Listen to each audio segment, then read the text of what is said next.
Welcome to இன்டாக்ஸ் vlog challenge. இந்த video பார்க்குற எல்லாருமே லைக் பண்ணுங்க, ஷேர் பண்ணுங்க, சப்ஸ்கிரைப் பண்ணுங்க. புது சேலஞ்ச் பிஸ்கெட் சேலஞ்ச்.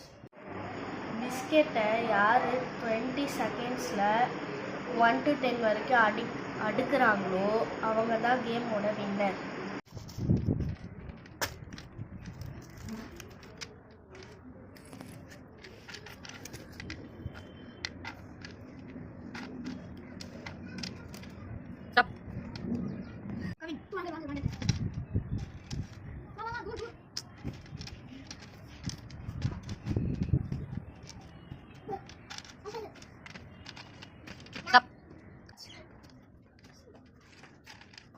अभी हल्लू करे ऊपर जल्दी खत्म करना फास्ट कंती करना रहेगा.